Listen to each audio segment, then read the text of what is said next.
नमस्कार मित्रांनो. तर आज आपण इयत्ता सातवी इयत्ता सातवीतला जो धडा होता चुडीवाला तो बघणार आहोत. चुडीवाला. लेखक जयश्री रुईकर. जयश्री मधुकर रुईकर. जन्म 1939. जय पराजय, वेदनेला फूल आले या कादंबऱ्या, मृगजळ, अंतर्मन हे कथासंग्रह, स्वप्नातली विहीर ही बालकादंबरी इत्यादी त्यांचे साहित्य प्रकाशित. अंतर्मन या कथासंग्रहातील ही कथा आहे. महारोगी स्त्रियांच्या सेवेसाठी तळमळणाऱ्या बांगडीवाल्याचे हे हृदय शब्दचित्र आहे. अब्बाजान आज मत जाओ ना तपोवन को. क्यों बेटे. जाने दे अनवर. काही बोलून फायदा आहे का. आजचा दिवस म्हणजे तर त्यांच्यासाठी पर्वणीच. एवढं काय आहे त्या तपोवनात कोण जाणे. अब्दुलची बायको शन्नू नाराजीच्या सुरात आपल्या मुलाची समजूत काढत म्हणाली, मी लवकर येईल बेटा. हे आपल्या वडिलांचे बोलणे ऐकून अनवर खेळायला निघून गेला. अब्दुल कानाला मफलर गुंडाळत होता. तोच शन्नूच्या शब्दांना पुन्हा धार चढली. आज संक्रांत, त्यात मंगळवार. कितीतरी बायका बांगड्या भरायला आणि देवीच्या दर्शनाला येतील आणि आपलं दुकान बंद. रघु भैयाचा धंदा तेजीत चालणार. आज आणि उद्या लगेच नवीन वस्तू येईल रघु भैयाच्या घरात आणि तुम्ही जाऊन बसा त्या तपोवनात त्या बोटं झडलेल्या हातात बांगड्या भरत. शन्नो चूप बेटा बी. एका हातात बांगड्याची पेटी आणि एका हातात पिशवी घेऊन अब्दुलने पायात चपला सरकवल्या. हे बघा, रस्त्यानं कोणी भेटलं तर सांगू नका तपोवनात जातो म्हणून. धंद्यावर परिणाम होतो त्याचा, समजलं. अब्दुलने एकवार तिच्याकडे बघितले. तिच्या डोळ्यातला क्रोध त्याच्या परिचयाचा होता. पण तिच्याकडे बघून आज त्याला तिचा राग आला नाही तर कीव आली. अब्दुल बसस्टॉपवर आला. अनेक ठिकाणी उसवलेल्या स्वेटरमधून थंडी चांगलीच जाणवत होती. उन्हाची ऊब मिळावी म्हणून बसस्टॉपपासून थोड्या दूर उन्हात जाऊन अब्दुल बसला. थंडी थोडीशी कमी झाल्यासारखी वाटली. बस आली. बांगड्यांची पेटी आणि पिशवी सांभाळत अब्दुल बसमध्ये चढला. अगदी खिडकीजवळ बसला. पेटी अलगद उचलून त्याने आपल्या मांडीवर ठेवली. गर्दीत कुणाचा धक्का लागला तर. लाल, हिरव्या, निळ्या, रंगीबेरंगी बांगड्यांकडे मोठ्या कौतुकाने त्याने बघितले. बस सुरू होताच थंडगार वाऱ्याचा झोत अधिकच त्रासदायक वाटू लागला. अब्दुलने मफलर कानाला घट्ट लपेटून घेतला. जिल्हाधिकारी कचेरीजवळ पाहून बस रिकामी झाली. तपोवनाकडे कोण जातोय कशाला. जेमतेम 5-6 उतारू राहिले बसमध्ये. तपोवनाच्या त्या गोलाकार कमानीकडे अब्दुलचे लक्ष गेले. गेल्या 6 महिन्यात केवढी फुलली आहे तिच्यावरची वेल. मागे आलो होतो तेव्हा जेमतेम हातभर होती. अब्दुल गेटजवळ आला आणि लहान लहान मुलींनी एकदम गलका करायला सुरुवात केली. चुडीवाला आला, चुडीवाला आला. आंब्याच्या झाडाखाली असलेल्या चौथऱ्यावर अब्दुल बसला आणि क्षणातच सारा कामधंदा सोडून स्त्रियांची गर्दी अब्दुलच्या आजूबाजूला जमली. त्या लाल रंगाच्या माला, त्या हिरव्या माला. चुडीवाला माझ्यासाठी आरसा आणला. मागच्या वेळी मी सांगितलं होतं ना. अब्दुलच्या आजूबाजूला गर्दीच गर्दी झाली आणि गोंधळ सुरू झाला. प्रत्येकीला प्रथम बांगड्या भरायच्या होत्या. अब्दुल एकेकीच्या हातात बांगड्या भरू लागला. त्यांना हव्या तशा, त्यांच्या मनपसंत त्यांना बांगड्या भरणं म्हणजे एक दिव्यच. पण अब्दुलला ती कला साधली होती. बांगड्या भरल्यानंतरचा त्यांच्या चेहऱ्यावरचा आनंद अब्दुलला लाख मोलाचा वाटे. 2-3 तास बांगड्या भरण्याचा कार्यक्रम सुरू होता. साऱ्या तपोवनातील तो एक आनंदाचा आणि चैतन्याचा दिवस. आवाज, गडबड, गोंधळ, चेहऱ्यावरचा आनंद आणि हे सारे वातावरण निर्माण करणारा चुडीवाला अब्दुल म्हणजे तपोवनातील स्त्रियांना, मुलींना अगदी देवदूतासारखा वाटे. वर्षातून 2दा, संक्रांतीला आणि ज्येष्ठ पौर्णिमेला चुडीवाल्याची तपोवनातील स्त्रिया आतुरतेने तो आनंद बघून विलक्षण समाधान लावे. असेच काही दिवस गेले. एक दिवस रघु भैया आला. त्याच्या हाती पोस्टमनने दिलेले पत्र होते. अब्दुल मियाँ, तपोवन से चिट्ठी आई है आपको. दिखाओ. अरे पण चिठ्ठी मराठीतून आहे. मग वाचून दाखव ना तूच. रघु भैयाने चिठ्ठी मोठ्याने वाचली. चिठ्ठीतला मजकूर ऐकून अब्दुल आणि शन्नू यांना खूपच आनंद झाला. तपोवनात होणाऱ्या संमेलनाच्या प्रसंगी अब्दुलचा खास सत्कार होणार होता आणि त्यासाठी पत्र पाठवून दाजीसाहेबांनी त्याला निमंत्रण दिले होते. 2 दिवसांनीच सत्कार समारंभ होणार होता. कधीही लाभणार नाही असे सत्काराचे भाग्य त्याच्या वाट्याला आले होते. पत्र आल्यापासून तो त्याच आनंदात होता. पुन्हा पुन्हा तो स्वतःला विचारत होता, सत्कार करण्याएवढे मी केले काय आहे तपोवनासाठी? अब्दुल तपोवनात आला तेव्हा कार्यक्रम सुरू झाला होता. सामूहिक गायन चालू होते. अब्दुलला बघताच एक मुलगा समोर आला. चुड़ीवाले चाचा, बहुत देर कर दी.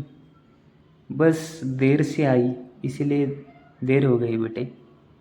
चाचा, आप उधर बैठिए.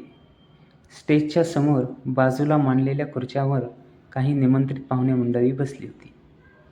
अब्दुलला त्यांच्याबरोबर बसायला संकोच वाटला. तो तसाच उभा राहिला.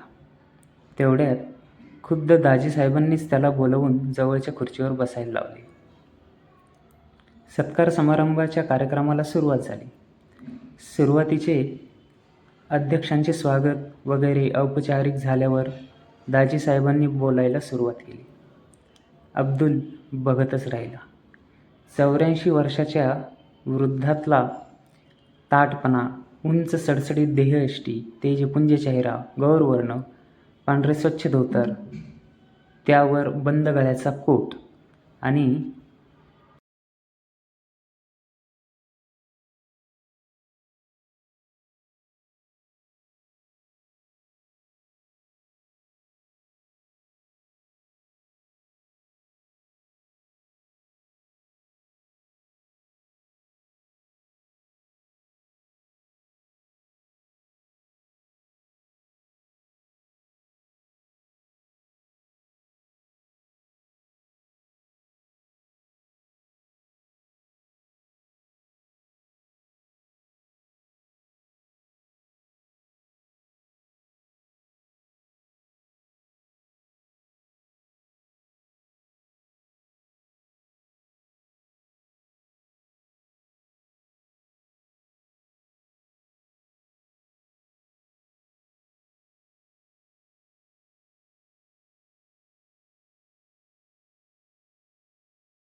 डोक्याला केशरी फेटा.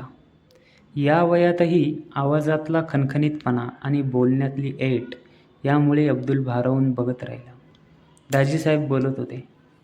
रामानं सेतुबंधन केलं, पण त्यासाठी अनेकांचा हातभार लागला. अगदी लहानशी खार, पण तिनंसुद्धा आपल्या शक्तीप्रमाणे सेतुबंधनाला मदत केली. तशीच मदत या तपोवनासाठी देणाऱ्या काही व्यक्ती आम्हाला सुदैवाने लाभल्या आहेत. संक्रांतीला आणि ज्येष्ठ पौर्णिमेला बांगड्या भरण्याचा प्रस्ताव जेव्हा समोर आला तेव्हा अनेक बांगडेवाल्यांना भेटून इथे येण्याबद्दल विनंती केली, पण कुणीही माझ्या विनंतीचा स्वीकार केला नाही. अब्दुल मियांनी मात्र स्वतःहून इथे येण्याचं आश्वासन दिलं आणि दरवर्षी न चुकता अब्दुल मियाँ इथे येतात. येथील भगिनींच्या जीवनात आनंदाचा वर्षाव करतात. वर्षातले 2 दिवस तपोवनात अतिशय आनंदाचे आणि उत्साहाचे असतात. कुठल्याही मोबदल्याची अपेक्षा न करता अब्दुल मियाँ न बोलवता दरवर्षी येतात.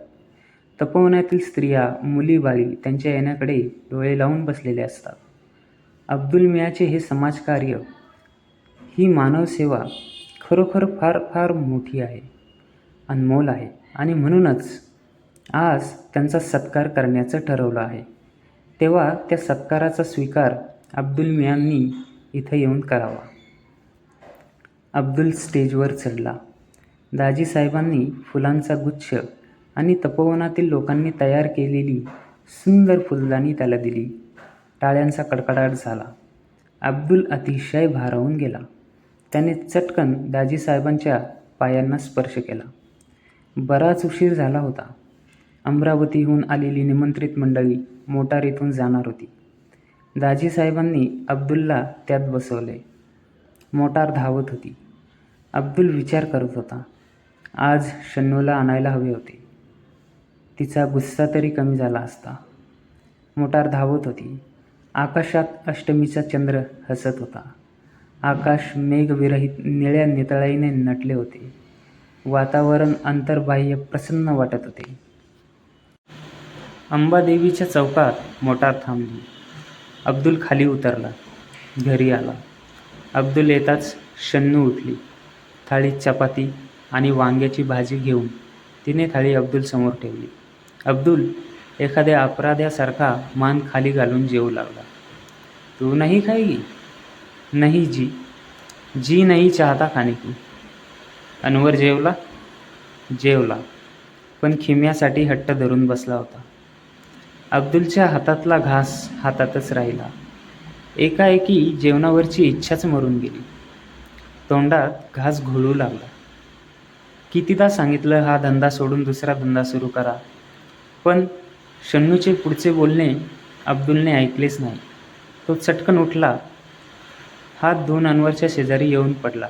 शन्नूचे बोलणे, त्यातला शब्द न शब्द त्याला पाठ होता. कितीदा तरी तेच बोलून झाले होते. नवीन धंदा, भांडवल नको? कुठून आणणार? तो थोडासा जोराने पण शन्नूला ऐकायला जाईल अशा आवाजात बोलला. पण भांडवलापेक्षाही त्याला अब्बाजानपासून चालत आलेला हा बांगड्यांचा धंदा सोडवत नव्हता. नवरात्र जवळच होते. त्यात धंदा चांगला झाला. लोक आता दिवाळीच्या तयारीला लागले होते. रघुभैयाने दुकानाला रंग देण्याचे काम काढले होते. अब्दुल दुकानावर आला. त्याचा चेहरा उदास दिसत होता. रघुभैयाने त्याला आवाज दिला, क्यों, आज दुकान नाही खोलता? नाही रघुभैया, हे तपोवनच आता दाजीसाहेबांच्या हाती राहिलं नाही. हे कळलं तेव्हापासून मन नाही लागत धंदा करायला. आता तपोवनाचं काय होईल रे रघुभैया? केवढी मोठी वसाहत, किती रोगी, आता त्यांची कशी काळजी घेतली जाईल रे? आणि आयुष्याचं मोल देऊन तन मन धनानं फुलवलेली ती कर्मभूमी सोडण्याच्या कल्पनेनं दाजीसाहेबांना काय वाटत असेल बरं? अब्दुल विलक्षण हळवा झाला. चल रघुभैया, मेरे साथ चल. तपोवन, आज शेवटचं दर्शन घेऊन येऊ त्या तपोवनाचं. वेदनांशी झगडणाऱ्या त्या रोग्यांच्या मनाची आज काय अवस्था झाली असेल रे? पण रघुभैयाचे रंगाचे काम अर्धवट पडले होते. अब्दुल एकटाच गेला. अमरावतीहून लोक तपोवनात जात होते. त्यात अब्दुल मिसळून गेला. तपोवनातील दृश्य अतिशय केविलवाणे होते. काही कुष्ठरोग्यांना इतरत्र पाठवले होते. ते रोगी रातोरात पायी पायी परत तपोवनात आले होते. दाजीसाहेबांजवळ रडत होते. सारे तपोवन सुन्न झाले होते. शोकसागरात बुडाले होते. 8 दिवसांनीच दीपावलीचे असंख्य दीप घरोघरी रस्तोरस्ती उजळणार होते. पण ज्यांच्या अंधकारमय जीवनात आशेचा दीप आजपर्यंत तेवत होता, तो आता मालवणार होता.